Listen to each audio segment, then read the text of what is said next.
Dernière raison, c'est ma petite raison bonus, la 11e, t'es paralysé par la peur de te tromper. Alors ça, c'est en lien avec le dernier point, c'est souvent ce qu'on voit chez les gens les entrepreneurs ou les décideurs qui n'ont pas eu beaucoup d'expérience, qui débutent.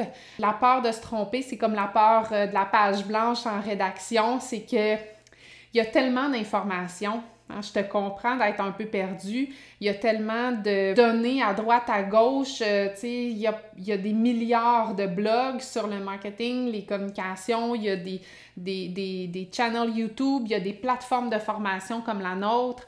Il y a beaucoup de contenu. Puis à un moment donné, ça devient mêlant, ça devient étourdissant même. Puis tu te dis, ben c'est tellement compliqué que c'est sûr que je vais me tromper. Il y a trop d'éléments. Je te comprends. Je te dirais que la clé du succès, c'est le plan. L'autre clé du succès, c'est d'aller chercher des professionnels pour t'aider, que ce soit en accompagnement ou en exécution. Dans les deux cas, ces professionnels-là sont habitués de voir les choses avec une perspective, disons, qui est différente de la tienne. Et puis, c'est d'y aller par morceaux. Peut-être que la première année, les 2 premières années, c'est de faire un plan qui est assez simple.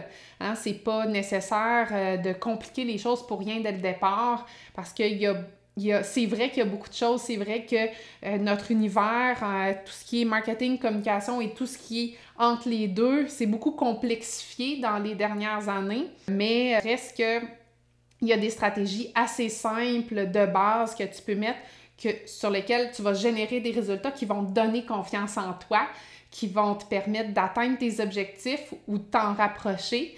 Puis au fur et à mesure, tu vas y croire de plus en plus, puis tu vas croire en toi, puis tu vas avoir confiance en toi. C'est sûr qu'on prêche un peu pour notre paroisse, mais en même temps, c'est important d'aller chercher une ressource, même pour t'aider à démarrer, si tu veux dire, moi je veux faire mon plan toute seule, mais j'ai besoin un peu de guide pour commencer puis m'enligner. Ça existe des professionnels qui sont prêts à faire ça pour toi puis t'aider. Voilà, c'est de laisser de côté sa peur, de sauter à pieds joints puis de revenir au plan. La planification stratégique, ça s'appelle la planification stratégique parce que tu planifies stratégiquement les actions de ton entreprise pour atteindre tes objectifs. Puis quand tu réussis et tu as des résultats, ben c'est magique. C'est la magie. C'est la magie de l'entrepreneuriat, puis c'est la magie du marketing, des communications. C'est de changer le monde une action à la fois. Merci beaucoup de votre présence. À bientôt.